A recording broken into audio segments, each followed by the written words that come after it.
Hey people, welcome back to the vlog. At first I want to say I didn't play any live poker for like 2 or 3 weeks, so excuse me for that there was no vlog for you guys, but I'm back on the live poker action here and I'm at a new location today. Here at this location we play a friendly 1-2 game. I don't know what the max buy-in is, but I think I will be in for 200 or 300. Let's see how it goes and wish us luck. See you at the tables.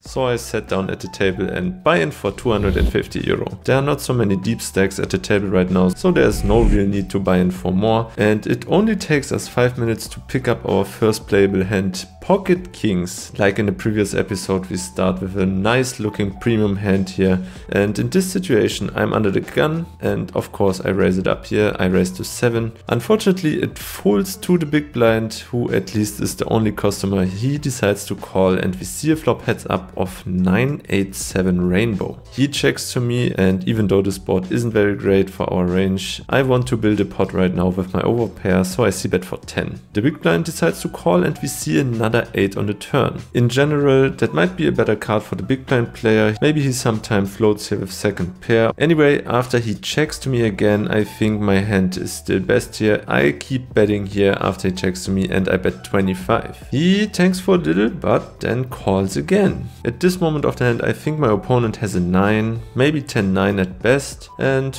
let's see a river.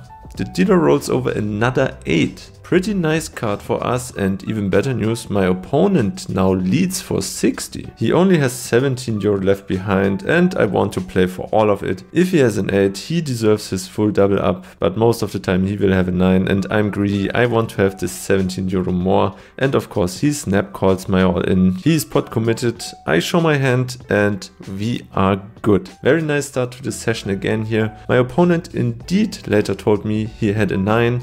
10-9 offsuit in fact. Unfortunate run out for him. We scoop and let's go on to the next one.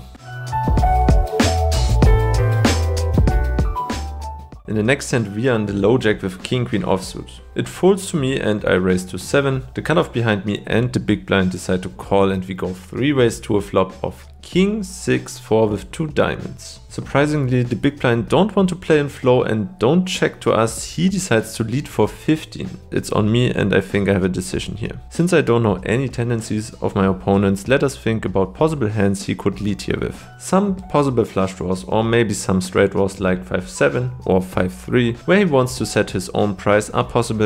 Maybe sometimes a weaker king, and of course some mate hands like king 6 or 6-4 are possible as well, because he was in the big blind and last to act. I don't think he would lead with sets here most of the time, because check raising is more likely, at least in my opinion. So because there are more semi bluffs in his range, I think I want to raise here right away and kinda see where I'm at, and that's the reason why I decide to raise to 45. The cutoff immediately folds and it's back to the big blind, who thinks for like 20 seconds before calling. So we go heads up to a turn and the dealer rolls over the queen of diamonds. So we improve to top 2 pair, but the obvious front or flush draw got there. The big blind now plays in flow and checks to me. I think in hindsight most of the time I should check back here when I think he was drawing on the flop, but at the moment I only see that I improve to top 2 pair and I bet. This time I choose a sizing of 60. The big blind tanks for like 10 seconds and calls again. So I'm a little afraid now and should be at least a little more cautious. We see the 10 of hearts on the river, which is basically a blank I think, and he checks to me again. I really want to see what my opponent has in this situation to get at least some information, and I wisely decide to check back. Unfortunately, or luckily for us, we didn't bet the river because my opponent shows us pocket 6s. So he indeed flopped the set and decided to lead right away. Not really sure if I made a mistake here on the flop or the turn. Let me know in the comments what you think about this hand, and let's go on to the next one. The table is pretty passive so far and it takes some time before we pick up 4-3 of clubs. There are 2 limps before me and I want to widen up my opening range and I want to punish the limpers and the passiveness of my opponents. I raised to 10, definitely should go a little bigger here, and indeed we see 5 callers. So we go 6 ways to a flop of 8-5-4 with 2 clubs. So we flop ourselves bottom pair and a low flush draw. A few people before me check, and on this board I should check most of the time, and so I do in this situation. I check and all of the opponents behind me check as well. We see the 9 of hearts on the turn. Unfortunately no improvement for us, but all of my opponents before me check again. It doesn't seem like they have much, and because of the reason the opponents behind me checked back on the flop, I think I can take a step here. I bet 40, and yeah, one by one all of my 5 opponents in this hand decide to fold, and we scoop in this little nice pot.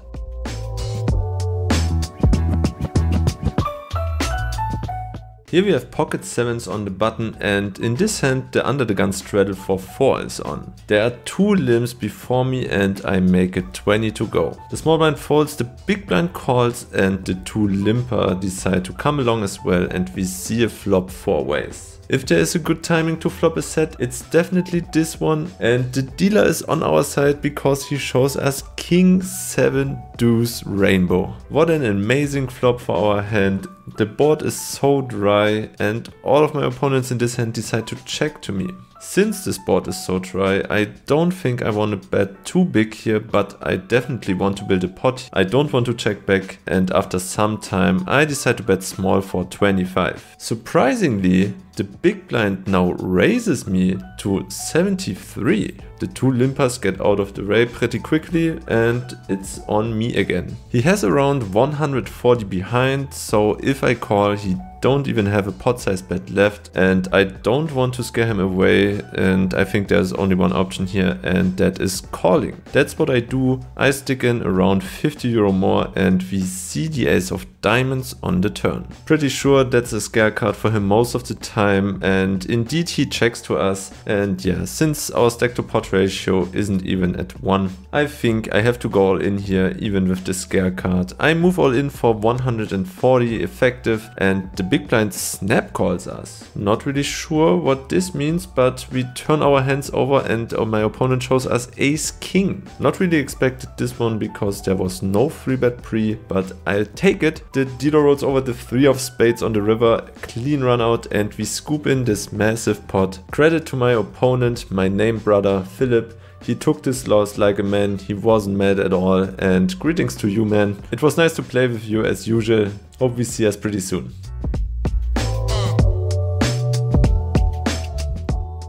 Not so much time goes by until we pick up our next hand, ace queen offsuit in the low jack. Again it folds to me and I raise to 7. The hijack behind me calls immediately and the big blind comes along as well, and we see a flop 3 ways of ace 10 4 rainbow. The big blind checks and I definitely c-bet this board here. I bet 15. The hijack relatively quickly calls and the big blind gets out of the way, and we see a turn heads up now. The dealer burns and shows us an offsuit 8, completing the rainbow, and I'm first to act now. My opponent in the hijack is a loose player who likes to call pretty light, and I definitely want to continue betting here. My hand should be good most of the time, and this time I size up to 40. Not even 5 seconds go by until he calls. We see another 10 on the river, and my opponent only has 75 behind. There is a chance that my opponent has a 10, but I think most of the time I'm up against a weaker ace where I can get value from. So after some time I jam 75 effective and my opponent snap calls us. I show my hand and my opponent shows us ace queen as well. So we chop this one up, but as you know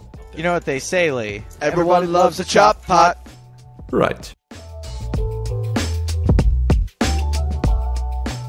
Here we are on the hijack with 8-7 of diamonds, and it folds to me and I raise it up to 7. The cutoff behind me thinks 7 is not a good price for this pot and he raises to 20. It folds back to me, and for this price with this beautiful hand I really want to see a flop, and I call and we see a flop of 10-7-4 rainbow. So we hit middle pair, not too bad I guess, but I still decide to play in flow and check to my opponent, and he bets kinda big, 430. When I hit this flop I think I can't fold right away here, so I call for 30 and we see the 5 of hearts on the turn. I once more check to my opponent and he bets again, but this time for all of it. He has only 135 remaining and all of that goes into the middle, and I think now there is a chance that I can fold his hand. After about 20 seconds I let my hand go and my opponent is kind enough to show his hand, or at least one card. He shows us a 10, so I guess we made a good fold here. Let's go on to the next one. In the following hand we see two limps before me and I'm on the button, and I'm still on the loser side, in a loser mood, and I look down at 8-6 of hearts. I raise it up to 12 and all players behind me, the two blinds and the two limpers, decide to call, and we go 5 ways, surprisingly, to a flop of 10-8-6 with 2 spades. So we drill bottom 2 pair, but the board is very wet. All players before me decide to check, and I definitely want to bet here. I don't want to give them a good price, so I choose a sizing of 40. Maybe I could go a little bigger, but as played I bet 40 and only the hijack decides to call. So at this moment I think possible straight draws and flush draws will definitely call once here, and we hope for a clean turn, but we don't get one. The dealer rolls over the 5 of spades. So straight and flush draws can get there, and the hijack is kind enough to check again to me, and I think on this kind of turn I most likely check back, and that's what I do in this situation. We see a river, unfortunately no improvement for us. The dealer rolls over another bad card, the 5 of hearts. So any 10 counterfeits our 2 pair, and the hijack decides to check again to us. By the way, the hijack player is the tight player who donk leaded with pocket 6s in the second hand of the sessions. So he's a very tight player who don't go for thin value, but is definitely capable of calling here with a 10 or a straight, even on a paired board. So after some time I don't decide to turn my hand into a bluff and check back, and of course my opponent shows us king 9 of spades, so he turned the flush, decided to check twice to us. We kinda lost the minimum here, unless we would have folded such a hand like 8-6 pre, but never mind. Let's go on to the next one. Let's hope we can turn things around again.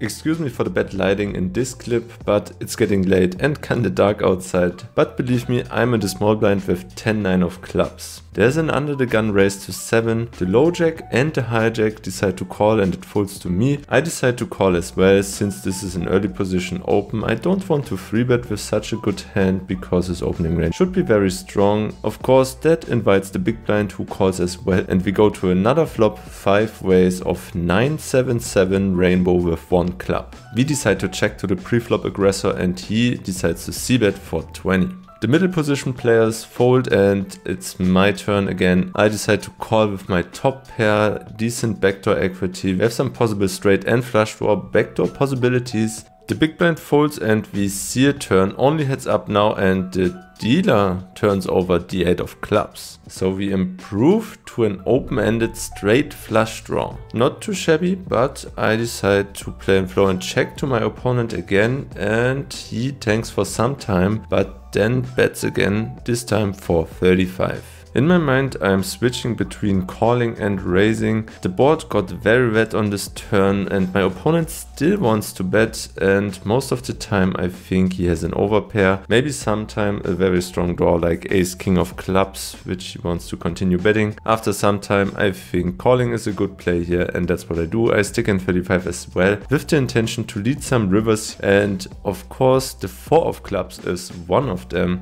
We improve to the 10 high flush. I definitely don't want to check to my opponent. Most of the time this is a scare card for him, which he will check back to us. I lead for a sizing of 85, not too big so he can find a call with some overpairs. He goes into the tank for 1 minute straight and end up folding pocket kings face up. I still like my play, unfortunately no more value for us, but still a decent sized pot. Let's go on to the next one.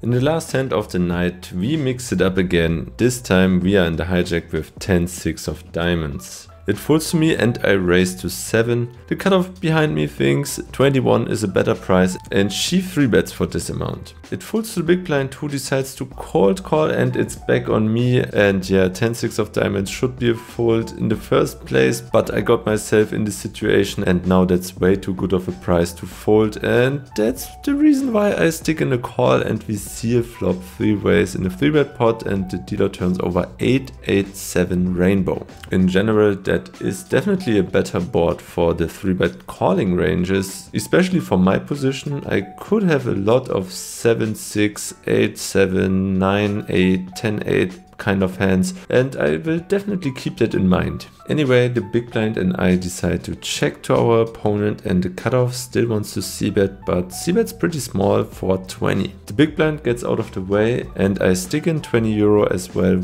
The dealer shows us another 7 on the turn. Definitely another scare card for our opponent, I guess, and I already have the intention to check raise this turn card, so in the first place I check to my opponent, but unfortunately she decides to check back. We see an ace on the river and now it's time to bluff. Even though this should be a good card for my opponent, it may looks even stronger when I now decide to lead this river card. I definitely want to represent an 8 or a 7. I choose a sizing of 85. The cutoff tanks for like 30 seconds and she's really considering a fold, I guess, but ultimately she ends up calling. I proudly turn over my hand and I'm 100% sure that I will lose this hand, but then my opponent shows us 10-9 of spades. So we chop this pot up, but I'm so confused at the moment. Unbelievable call by her, and yeah, that will end up the session for us. Let's go into the session update.